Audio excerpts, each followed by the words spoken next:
Hey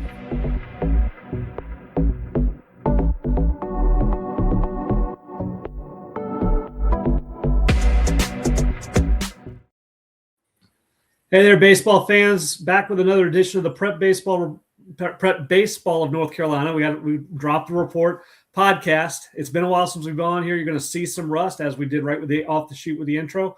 And I'm happy to have with us one familiar face and then one new face. Zach Borowski, located in the Triangle area, has been with us for a couple years, and we've added to staff. So one of the guys we're going to introduce you to this week, Aaron Reimer. Let's start with you, Aaron. Aaron, high school coach in your past. You've been involved in summer organizations, living on the beach at the coast. It's a living lifestyle, except for when you guys get hit by blizzards. How you doing, buddy? Doing good, brother. How are you? Good. Happy to have you on board. I'm excited about continuing to kind of expand our coverage across the state. I don't think everybody quite realizes how tough this state is to cover. You know, end to end, we're the same distance we are from Raleigh to New York. And so having guys in different areas can really help us out in what we're doing. And you've got a great area out there in Wilmington. Yes, very, very rich, talented area. Looking forward to getting out and being able to see a whole lot more than I have been able to. Zach, you're back for another year. What are you thinking? Have you lost your mind staying in with us? This might be year like 8 or 9, actually, when we break this thing down. Like, I think we started in like 2017 when we were carrying test demo bats back in the day. Yep. And we still have some of those. I'm trying to get rid of them. Exit velos off a tee, where you were getting hit at balls with. Yeah, we had a very different world. It was simple. I tell people all the time, my first ever event, my wife was pregnant with Kylie, our first, who's now 9. And I showed up. We had one camera, one radar gun, a clipboard, a bucket of baseballs, and then T-shirts. And I showed up in an Accord. We had plenty of room in the Accord. Everything fit. We showed up. We were able to run the deal. Now I've got a truck packed down top to bottom, back to front. I'm trying to figure out ways so people can carpool with me when they have longer drives, and I'm bringing staff out to events. And, but it's all good stuff. Trying to get TrackMan stuff, trying to get the vault athletics and the running times, the height and weight takes up the grip strength. All these things take up room in cars. They take up time at events, but ideally we're able to kind of keep these guys moving around. So it is definitely a different world. Brings us to kind of the start of the season. Ideally this would have been 2 weeks ago, but we all got hit by snow. Hands up if you still got snow on the ground. Not here. Not there in Raleigh. We were in the Globe, the little snow dome. We got missed. So I'm hoping we're back to school tomorrow. I'm hoping we're back on a normal routine. I love having my kids around, but I need routine. I'm a creature of habit and have to have that. So, but we're heading out on Saturday to one of the best events of the year. It's a place I always love going. Next Level in Greenville, North Carolina. And we're going to see 80 of the top players, most of them from Eastern North Carolina. Zach, you've been there before. Just the overall impressions of the facility. It gives you a chance to do a lot of things. It's very spacious. It has a full infield where you can kind of do everything. It gives you a chance to kind of get your jumping out of the way because they got enough space. It gets you a chance to get guys warm while you are doing infield because it has a full infield and then it has 6 cages. It's a phenomenal facility. Great owners. You can't really beat it. And if it's warm, we can run outside. So that kind of helps us out too and kind of gives us a little bit more space for everything. Yeah, I don't know that we'll be running outside this year because of the snow and things like that. So it's going to elongate the event a little bit. For players that are attending the event, you're going to get a video from me. I'm actually shooting it later today, probably be in the same attire because I'm not the guy that's going to change attire just to shoot a new video. But the bullpens will be early, and then we'll get into our positional play stuff with the athletic testing, roll into defense, roll into offense. Star-studded event, huge roster in terms of guys we want to see, guys we've heard about, guys that are going to make an impact at the next level, whether they're seniors right now or freshmen in high school, and we just kind of heard the name of what's going on. But Aaron, let's start with you. I know you've been through the roster a little bit and looked at some guys.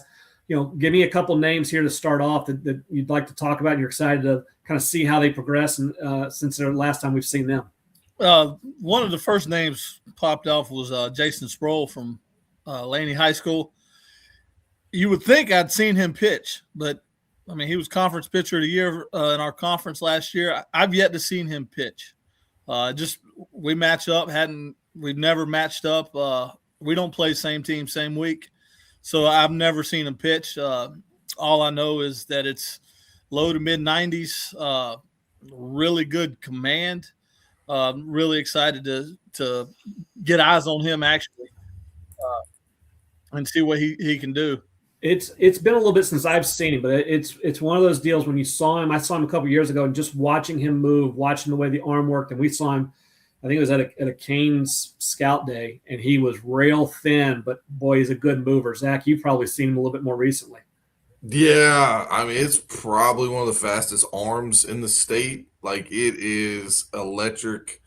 I saw him throw this year. Actually, I think he followed us up in a game. He was throwing at Elon. I mean, he touched a 2, and it wasn't a warm day, and it jumps and it's electric. And he's the guy that could take a jump into the draft helium board very quickly.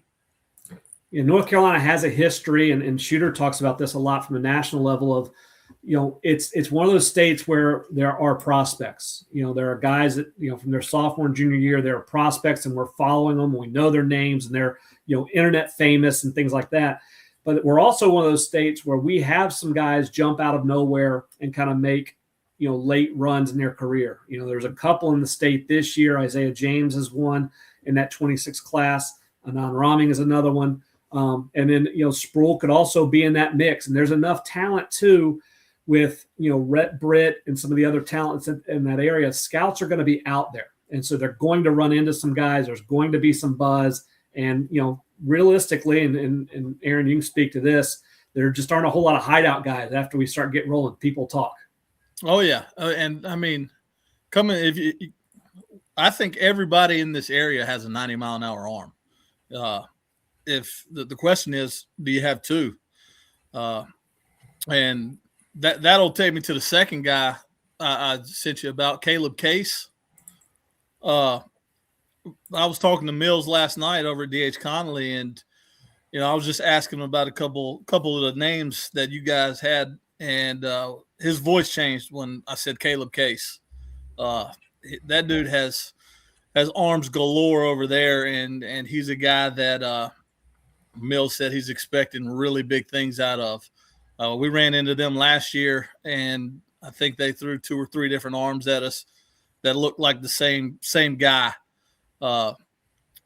Really polished guys, high electric. I mean, they're good, buddy. They are good. So when his voice changed to talk about Case, I was excited to get eyes on him. There's a history of really good arms coming out of the program. I think Jason does a really good job with those guys, and the talent that's in the freshman class, the talent's in the sophomore class has drawn a lot of attention. But it's the development of the senior class. It's the development of some of these other guys. We've got Caleb here throwing from I think this is our border battle, Zach. The body's cleaned up a little bit since here. It wasn't a bad body, but I know he's put on some good strength. The hips are a little bit more tapered, but you can see some looseness in the lower half, and good direction, good extension. And I thought stuff played on this day. Yeah, no, he was really good. He came out. He's another one of those fast arm guys. Body moves really fast, so the ball just kind of jumps on hitters. I know there's been some high velocities in what we have on the 87. Yeah. I know there's some 88s, 89s. I think there's been a touch of 90s since the summer.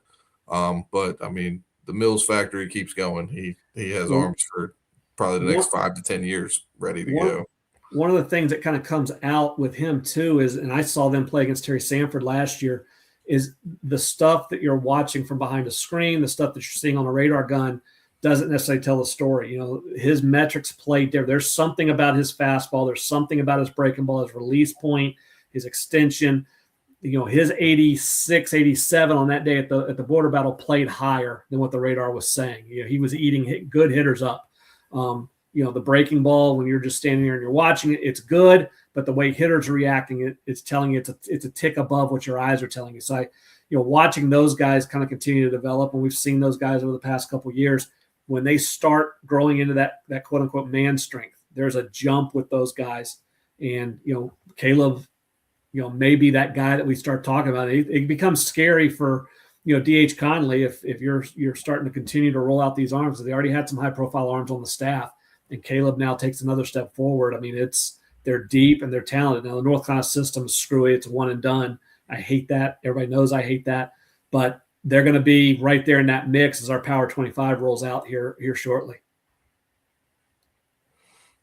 Zach, I know you wanted to talk a little bit about a couple other guys that we have on the board. One is a catcher that attended this event last year. Yeah, speaking of man strength, if you want to see grown man strength, just go down to old South Central and see Tice Thompson. He is physical, he is gifted, and he could probably put on the show of the event pretty quickly. I know he's been banged up most of the summer. I think he's fully healthy, and I am looking forward to seeing the grown man strength come to play again.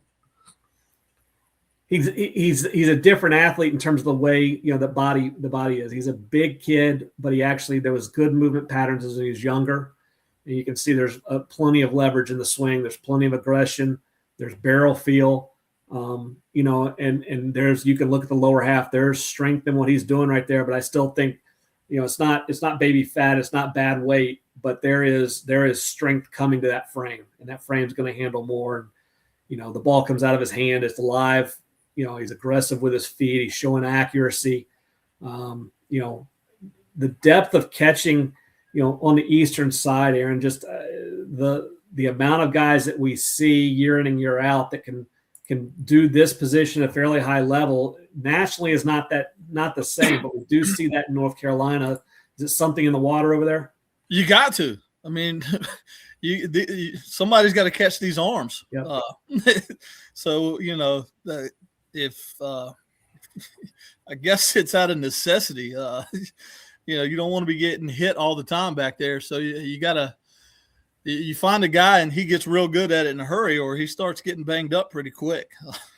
Zach, you see it a little bit more on the national level too when you're doing some of the scouting stuff and watching some of the national profiles. But and there's still a gap. Like these guys are so physically gifted, and their ability to translate that to playing the position the way guys want it played on an everyday level at college, there's still a huge learning curve. I equate it to being a little bit more like a quarterback.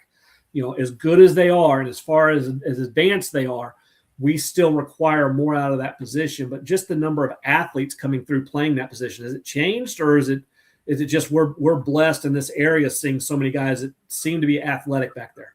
Yeah, I don't remember many athletic catchers. Like Jason Kendall used to be the outlier of the world, and because he was just such an athletic catcher. And then you had a run of like Blake Swihart, and now it's every athlete kind of wants to be a catcher, and it's kind of different. It used to be the guy with the massive thighs just caught. Like if you had the biggest thighs on the team, you were catching. Didn't matter what you could do, big thighs equaled catcher. And now it's a different breed of catcher, especially with the way that the base stealing's going and stuff like this. Like it's changing dramatically.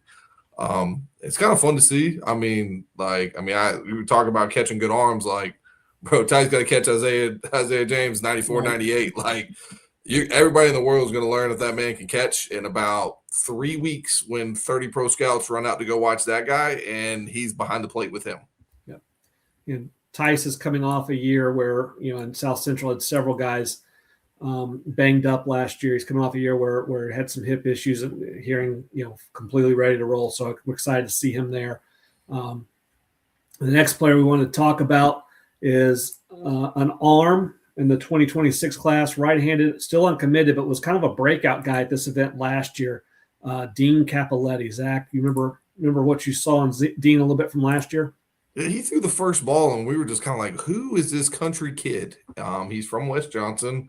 He's slender and threw the absolute crap out of the baseball.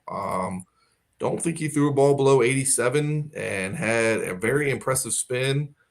And then all of a sudden he started throwing breaking balls, and he was throwing absolute hammers. Now, I don't know how well the season went and if the velocity kind of held throughout the whole thing, but I don't think I received more phone calls on any player than him. It was one where it was like, how good is it? And I was like, it's one of the better arms we've seen in a long time at this event. Yeah, it was. And for me, I remember Dean from the year before, and you're watching a young player that was trying to feel his way through an event and, still maturing, and then the maturation and his ability to kind of handle himself, the ability to kind of relate to other players there, the ability to be locked in on what he was doing, but then also being willing to help other players who may be in their first time of an event of this magnitude, where there's this number of good players and there's kind of a sequencing to what goes on with the schedule. He was going out of his way to make sure other guys were comfortable, other guys were ready to roll when their name was called, things of that sort. And so, that stood out to me as much as the throwing. I know the spring into the fall, I think, he battled a little bit, just, continuing to develop his arm, developing his body. But I'm excited to see where that is. I think there are times when there are guys that have a little bit of downtime in their sophomore and junior year. It turns out to be, a blessing of sorts. You think of our schedule, guys are going January all the way through November. We're not getting the rest and the recovery. And we think about bodies growing at this age, they got to sleep. Well, from a baseball standpoint, what is sleep? Well, it's time in the weight room where we're not on the field.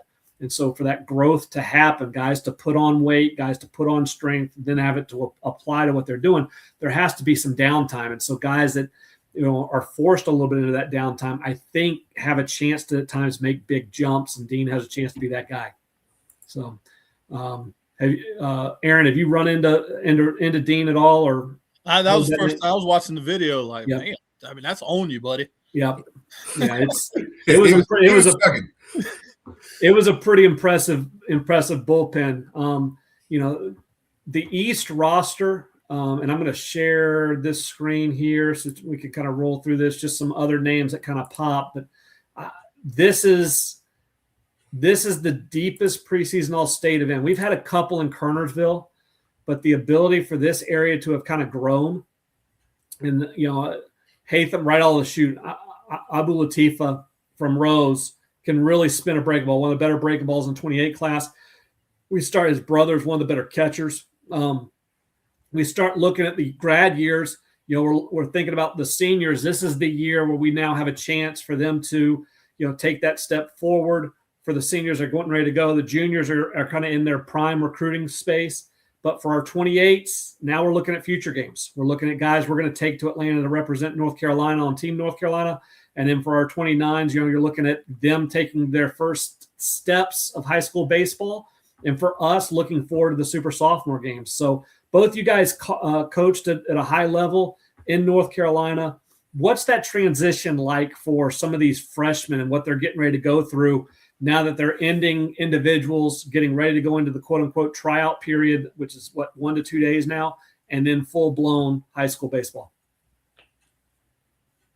For us, it was just trying to get everybody into the system. I probably had the oldest teams in North Carolina along with the biggest. I mean, we had a roster of 30, 31 with no freshmen till the very, very end. And I think I've only had one freshman on varsity ever as a coach. And that kind of happened once we got to the state championship runs. But for us, everything's just system fits, like getting guys in, getting the bunt coverages in, getting comfortable. And then especially some of the high-end freshmen, getting them around varsity talent and around the players you want them to be around. The guys that really have the work ethic, the guys that are there early, you're trying to kind of pair those guys up. So that way it kind of continues the trend and you're not always having to recoach everything. You're letting the players kind of teach a ways, and then in 3 years he teaches the next class. So you're always trying to kind of pair them up with the hardworking seniors. Sometimes they're not always your best players, but sometimes you got to make sure that the hard workers are paired up with the young kids so the young kids learn the right way. Right. Yeah, piggyback. The speed of the game is just so much different, and getting in the right system where it just becomes second nature, or gives it a chance to slow it down a little bit. That when that happens, that's when I think the big jump really occurs. Kids coming out of middle school, they just play. They don't really know what bunt coverage is, or where to go, this kind of stuff. But once they start figuring that stuff out, then I think the jump really takes place. Yeah, I was always appreciative of players that we took from high school programs that had, standards, good program in terms of talent, or just an average program in terms of talent. But you could tell programs that they set standards for their player, and they set accountability for their players, and then they set that ability for development to be a key process. Those guys tend to show up on college campuses, and they were much more in line and much more in tune with, hey, you're going to fail. Practice is designed to put you in bad positions. You're going to have struggles. Your bullpens are not going to be designed for me to, flash cupcakes at you and tell you how good you are. Your bullpens are going to be designed to us pick apart things you don't do well, and let's see if we can make those better. Players that come from those programs that have been development based and had some structure to what they're doing, those guys took to that very, very quickly. Guys that we brought in, and there's some really talented guys that came from programs where maybe there's a lot of other things going on with that school, or it's a smaller program, the coach is being pulled in different directions, or they just don't have enough talent. It's just kind of, hey, our best players, here it is, go get it. Those guys in the fall, it was shocking. Just the constructive criticism.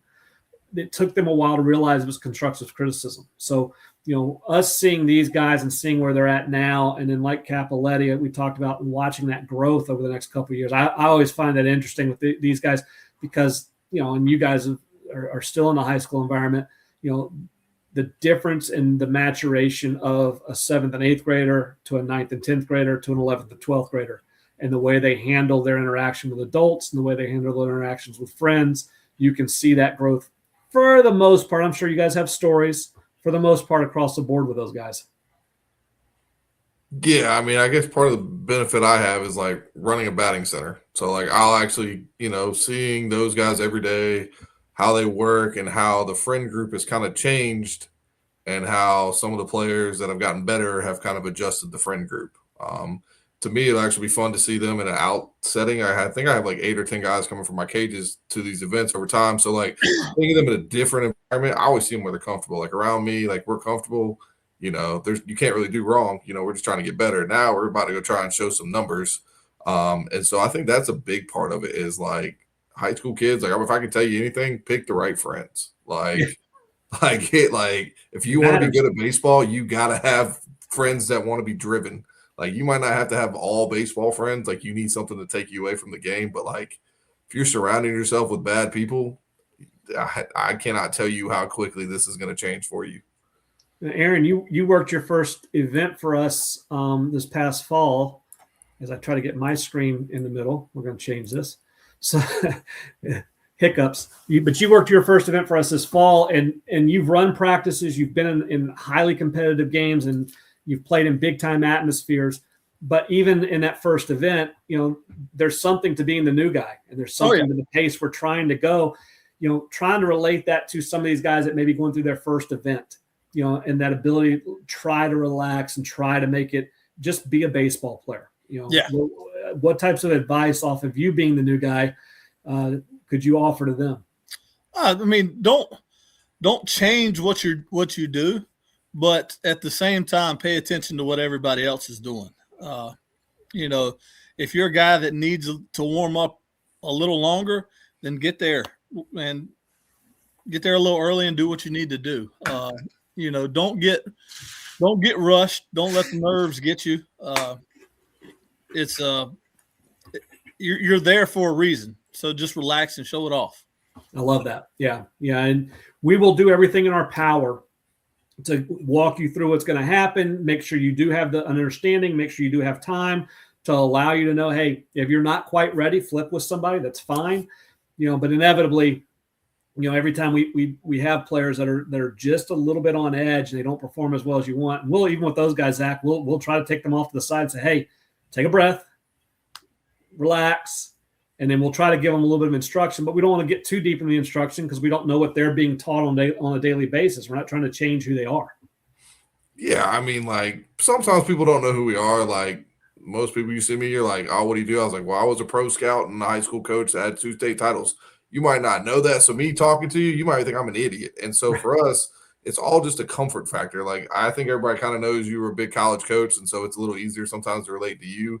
But for all of us here, like we're surrounded with really smart baseball minds. And for us, like we always want you to do good. And so sometimes I think the kids get all nervous. We're trying to help them. It's like, nah, bro, if you try and hit this ball on the ground, I promise you the next swing's going to go on a line drive. But sometimes some kids just like, it's hard to trust like a brand new, like, as I said, nobody knows who we are, some of us. Like, if you're in the Central and the East, you probably know me and Reimer. Might not know you as well. We go out West. I can't name 5 people out West right now. Right. Like, it's just a very different atmosphere where, like, these next 2 weekends, we'll probably do pretty well with being able to talk to the kids and getting them to relax a little bit more.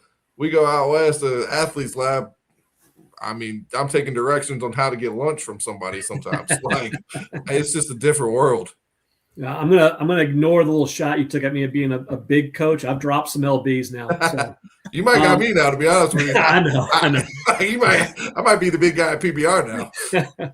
Well, it was a good transition to going to talk about Athletes Lab, and it's again another facility we've been in. I think this is our 4th year. The guys, the Rembert brothers, do a great job. They have their facility, they have their academy, they have their organizational teams. They've developed talent, and they've kind of built it from the ground floor up, and they have done some things within their facility to kind of give back to their community as well. And every time we go up there, they have some sort of new toy, something new that's going on. So I'm excited to be up there. But we're going to see talent. And this is one of those events where the first time we went up there, it was 20. And the next time we went up there, it was 30. And the next time we went up there, it was 35. Now we're looking at being, in that neighborhood of about 60 players and trying to, continually encompass that western side of the state. There's talent up there. TC Roberson's won, I don't have in front, is it 3 in a row? Pete's. You had Burns make their couple of runs. You had Toscola was making some runs. East Rutherford's made some runs. Asheville's going to be really good again this year. You have some teams up there that are banging on the door, and you're calling us saying, hey, we need some attention. And, one of the things that we've done, we've added Aaron. We've also added a scout that's going to be out on the western side, and Kyle Cadlove, former coach at UNC Asheville. So we're excited about having him there. And let's jump into some of these arms that we're going to see. The first one's actually a player from the eastern side of the state. He's signed up for the West, and but Parker Semo from J.H. Rose. Zach, what do you got on Parker? So I saw him last year, and I was just like, if you look at him, you're like, oh, okay, we're going to use that old lefty word, crafty. And he was like 80, 81. Well, I got to see him in the state championship. That was right there in the backyard in Holly Springs. And my man is not crafty anymore. My man can absolutely pitch, spot up, and the ball is starting to jump out of his hand. I know it's in the mid-8s now. He's still got the Bugs Bunny changeup with a pretty good spinning curveball. I mean, he has a chance to be a dominant arm without a dominant profile. Yeah, it's interesting when you get these guys that have grown up and they're a little bit more. They've had to learn how to pitch. Now he's probably always been an elevated pitcher in terms of his area and his teams and things of that sort. But the ability to, it's not just going to be pure stuff. There's times where the stuff can kind of do it, but it's the ability to pitch. Can he move the fastball around? He has that changeup, and in the breaking ball, I saw this spring I liked more than what I had seen in previous outings. The thing for me too is we look at height and release point and extension, and all that stuff plays into how stuff plays in the zone, but the competitiveness is harder to measure. And watching him and watching the way he goes about it, knowing the program he's coming from, uber competitive dude who is, searching and for ways to constantly not I'm going to use the word kill. I don't, take it as in the battle of competitiveness. He's looking to kill his opponent. He's looking to attack them. Aaron, you guys have probably at some point run into Rose. Is there something in the water there that's allowed those guys kind of constantly be that way? I'm just trying to figure out what Greenville's doing that the rest of the world's not. Yeah. That dang facility, you're looking at it. That place right there. That's it. When you got a place that looks like that, you have good players. But, there's something to be said about the kids that go natural progression. Not the kid that just wakes up and hits puberty at 11 years old and he's throwing 88, 91. The kids that, do it the right way. Not saying the other kids don't, but they have to work their way through it. Give me those guys on the mound by the time they're juniors and seniors. And those are the guys that win you a ton of high school baseball games. Right. We go from one program talking about SEMO into another program that's really had a ton of success here lately. Zach, Tony Yates was with us for our super sophomore games. He comes from Burns High School, who won a state championship, played for a state championship, was in the mix again last year to make another deep run. What do you got on Yates? Hey, like part of it is just I really like the kid. Like, when we do super sophomore and stuff like this, like you kind of get to be around people. And just the personality of him was great. And then you put into the fact that he's a physical left-handed hitter with some juice, and it all kind of seems to work out a little bit better. I think he's got a serious chance to hit. I mean, just being honest with you, I don't think people in Burns don't know how to hit. I think it's kind of what they teach you how to do at the place. The last two guys have been very successful and are going to continue to be successful. I think he's going to be the next one. Catching wise, I think he's got a chance to stay back there. He kind of fits that physical mold of the catcher. But that swing right there is going to take him to a lot of places. Heavy barrel, you hear that in scouting circles. And for me, it's, his bat speed's it blends a little bit, but the barrel does something different when it gets to the ball. This is the other part I liked about him. He's a bigger kid. The movement patterns are still improving. He's going to run better. But we look at the bend in his hips. He sits in there with some ease. I would change the stance a little bit. There's some things developmentally he's going to continue to get better on.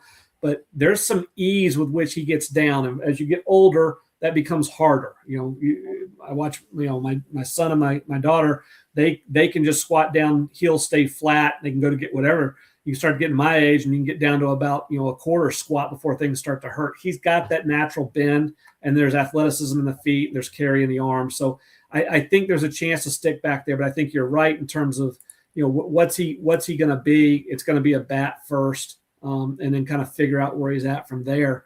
Aaron, first time seeing him, initial impressions on what you saw of that swing? It looks good. I knew his brother. I've spent a lot of time around his brother, Jackson. And talk about great kid, great family, uber competitor, do anything you wanted. So I'm assuming Yates is cut from the same cloth. That'll play. That'll play.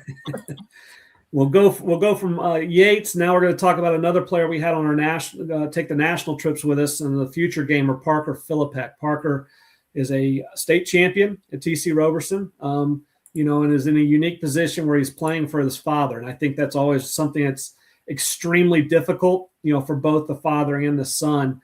But Parker has kind of relished in that role a little bit because he hasn't been thrust into anything at Roberson. He's had to earn his way because they've had really good players on the roster. So, last year he played more on the outfield. He's played second base. He's been a backup guy to the catcher. This year, he's going to be the guy behind the plate. They've got some other talent there. So he gives them some flexibility with the lineup as well, which for me, I think is one of the big calling cards for what Parker has a chance to be in college. I'm going to pull him up here and share some video from the future games, and then also from, I think, our event last year at A-Lab. But Zach, your initial impressions on Parker. Yeah, I mean, there's something to being a coach's kid. I got to live that life. My dad was my coach, my basketball coach. We needed a new car after all those games. So listen, if you can be a coach's kid, you understand the game. And then the fact that he's talented, I mean, who doesn't want a kid like this? Like, you're not going to have to really teach him a lot. Like, he can go be an impact player wherever he steps in, whether it's infield, outfield. He will be ahead, like, man, you're probably looking at a junior or senior, like in terms of the brain on the mound, the minute he steps onto a college field. Now you put that to a high school field, oh my God. Like, I mean, this guy is just wonders ahead of majority of kids his age. Yeah, he was impressive to be around for the week we had him at future games. Obviously, if you've been to Lake Point, there's 2 4-field complexes that are within walking distance. The future games happens basically on one of those 4 fields, and there's 400 plus college coaches there bearing down on, the 4 fields and what's going on. Parker's first 3 at bats as a left-handed hitter, he faced 3 left-handed arms that are probably going to have a legitimate chance of being in the big leagues at some point in their future. You look at projection plus current stuff, and he put together solid at bats. He didn't have a whole lot to play for it, in terms of a hit or this or that. But, he grinded at bats. And in these showcase environments, it's not necessarily a fair deal for hitters because the pitchers are only going to see you once. And they're out there just trying to air out their best stuff and land just enough in the strike zone and then putting you at a disadvantage there. You don't get a second at bat against them. And so I was impressed with the way he kind of handled that. Then the second part was, hey, we're going to play you at second. We're going to play you in 2 outfield positions. We're going to play you at third. We're going to play you behind the plate. and just wherever your name is in the lineup, it's your chance. Just go play. And he did that. From some of the rosters that you guys have had, Aaron, and trying to develop winning programs, winning culture, you guys have had players do similar ideas. What about that versatility adds to the roster and adds to the lineup? Oh, it's huge, but I mean, I think it's because Philippek and TC Roberson, those guys, very successful. 3 straight state championships, but they didn't just out talent people. I mean, that was the toughest baseball team over the last 3 years that I've seen. I mean, they get out there and do whatever it takes to win ball games. When you got a kid that can do multiple things and be really good at it, I mean, there's no drop off with those guys when they move around. All that does is just add value to yourself. Zach, your thoughts? You had similar situations at times with the talent you guys had rolling around there. That ability to have adaptable guys, but also their ability to accept the adaptability. Yeah, I mean, our college second baseman had to play left field, and our shortstop had to play second. Our second baseman had to play short, and the first baseman had to play right field.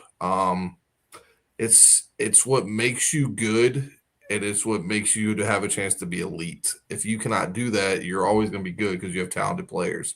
But when players can change positions and you don't have a drop-off, it allows certain guys to get into certain games. For us, like it really helped us out, like with bunt coverages, and it just added to our lineup. So now we weren't 5 deep, we were 7 deep. And it gives you a chance to make elite runs versus just being a talented team. You never want your talent on the bench. And so when you can get your talent on the field, you got a lot better chance of beating people than if they're just sitting over there trying to figure out how to get that one. You're trying to get that one game where the guy can play versus that guy plays every game. Yeah, the video here is actually from where we're going to be on the 15th. This is in Mooresville for the Preseason All-State South. You see just a couple different ways we're able to kind of track these guys and see some different things. And again, your athletic hips, athletic release, athletic exchange. He runs good enough. I think the bat is going to continue to get better and better, because one of the things that guys constantly are talking about is that ability for swing decisions. Are we swinging at strikes? Are we swinging at balls? When we swing at strikes, are we impacting the baseball? Parker has a pretty good feel already for where the strike zone is and how stuff is playing in the strike zone. And then the ability to kind of create impact, create damage. I think it's a little bit of a younger body in terms of, the age is the age, but I think people develop in different ways. I think he's going to continue to get stronger. He may continue to grow as he gets to the next level too. So I think it'll be interesting to kind of follow where he goes with that. The West facility, Zach, you've been there. We're going to get a chance to hop in there. It's a unique deal because they got kind of a pitching and a cage area. And then they've got just an open warehouse where we've done running, we've done infield, we've done catchers, we've done outfield, we've done hitting, just in a big, broad space.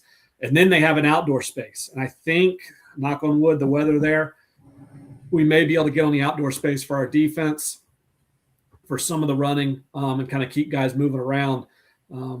As I pull up some of this roster, just the space and trying to find these places in North Carolina. This is one of the ones that kind of gives us a chance to do a lot.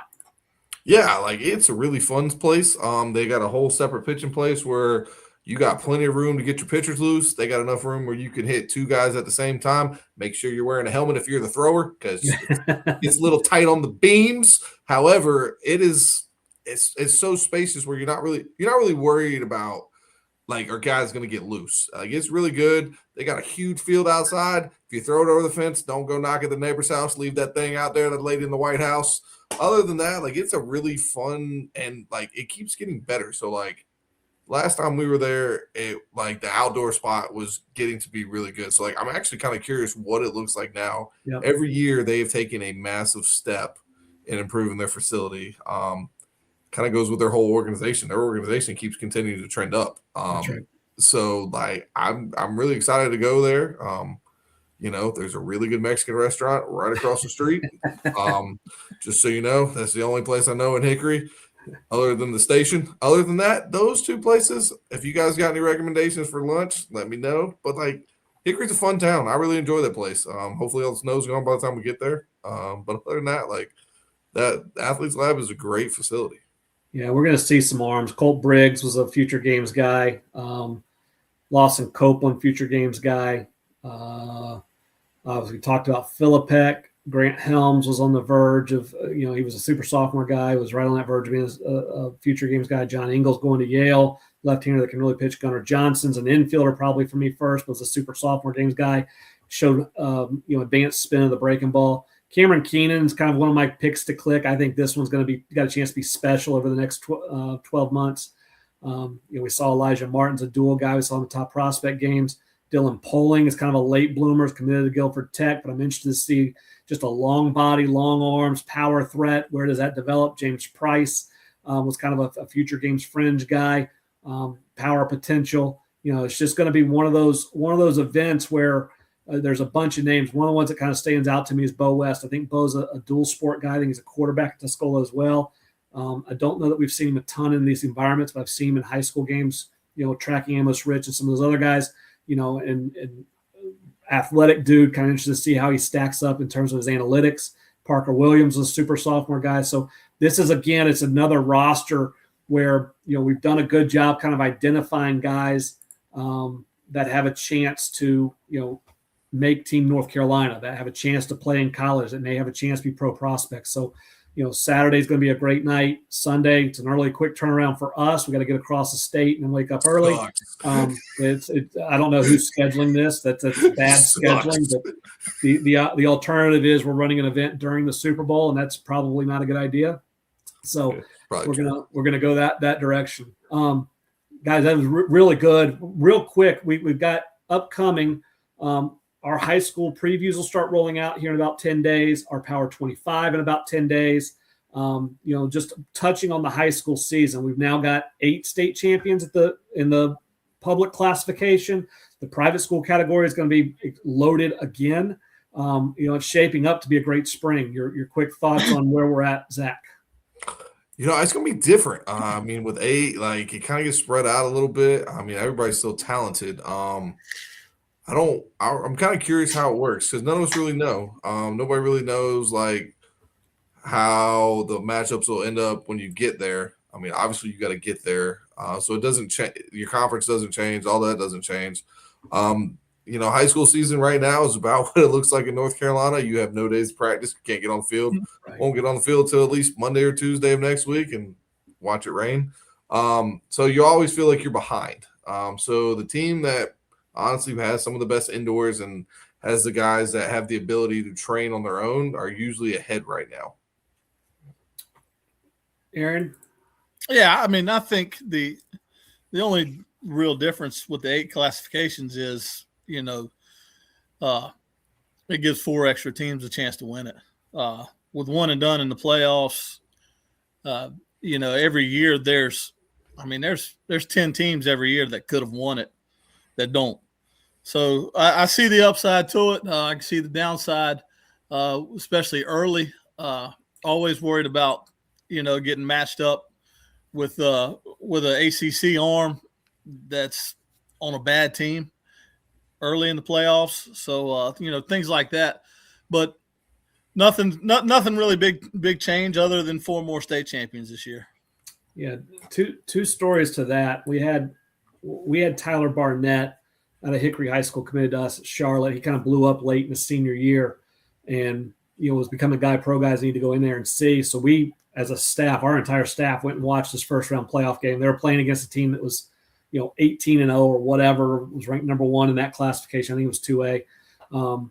And obviously they know, hey, we're seeing Tyler Barnett, but we're the guys. We're 18-0. We're going to run out a decent arm too. And he beat them with his long toss. Like he's long tossing prior to the game, and the ball's coming out so effortlessly, like they were down 2-0 before that started. I don't know how Hickory scored, but the only chance the other team had to win was to keep them scoreless until Tyler came out of the game. He was just dominant. I've seen that over the course of the years. And then, the second part of that is last year, the 4A West semifinals, Cuthbertson and Roberson. And Cuthbertson took Roberson behind the woodshed in the first game of the series. the Roberson starter was down a little bit, and then, it just snowballed. Cuthbertson got it rolling, and they were one of those offenses that when it gets rolling, they can be that way. And, all of a sudden it was a lot to a little very, very quickly. And they turn around and go up the mountain the next day. In the one game scenario, if that's one round earlier, Roberson's done. Yep. But because it was best of 3, they caught him in the semifinal. Now they have a chance, 24 hours later, catch your breath, regroup. We're going to throw our guy, and he's going to get us off to a good start. We're going to be able to breathe, and then we'll see what happens if this is a game.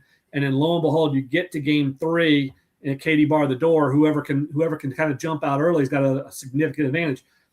I like that much, much better. I know every high school coach would rather that. I cannot for the life of me figure out why North Carolina hasn't gone to that, when South Carolina does it, when Georgia does it, when all the states around us have some sort of format, whether it's a 4-team pod that, the course of the week gets down to 1. You do that again, you're down to 1. Now you're in your semifinals. It's the exact same time frame. Or if you go 2 of 3 like Georgia does all the way through, and you just shorten the playoff series down. But it's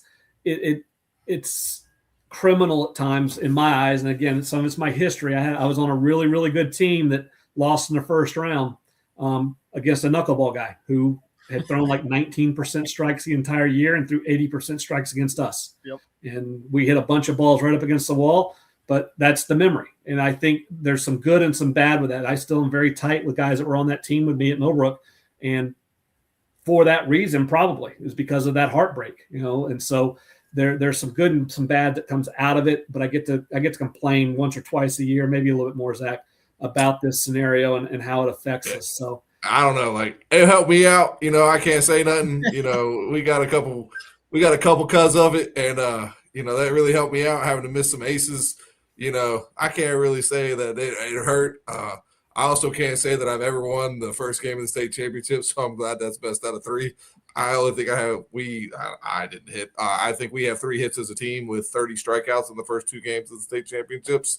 So I'm glad that's a 3-game series. Everything else kind of just works out for me for that run. I get it though. Like, we had to beat Liam Norris, who was a draft, and I think we won because the catcher dropped strike 3 and it rolled out the circle and we scored. And then Kyle Mott threw a shutout. And that was it. It was 1-0. Thanks for playing. So I get that. I couldn't imagine losing on that. But I did lose to Laney on a 2-1 game where a ball landed on the line in 2019. So those 1-game things suck, but I don't know. It's just, I don't know. You play so hard for it. I don't know. It's helped me out. So I don't know. What if I'm on the wrong side of it at some point? I'll let you know. I still like the 1 games. So.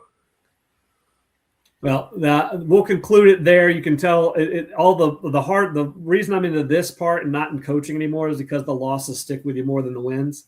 And so they keep you up at night, ideally scouting. You get away from that a little bit, but we're into event season, so I'm not sleeping because I'm trying to figure out how to squeeze every ounce of talent, every ounce of minute we've got in those buildings. So looking forward to a great weekend. Going to see close to 160 players, 2 great facilities. And we'll be back ideally next week. We'll kind of recap what happened here and then preview the Central and the South as we continue the preseason All-State routine. So for Zach Borowski, Aaron Reimer, I'm Brandon Hall. Thank you guys. We'll see you guys at the field.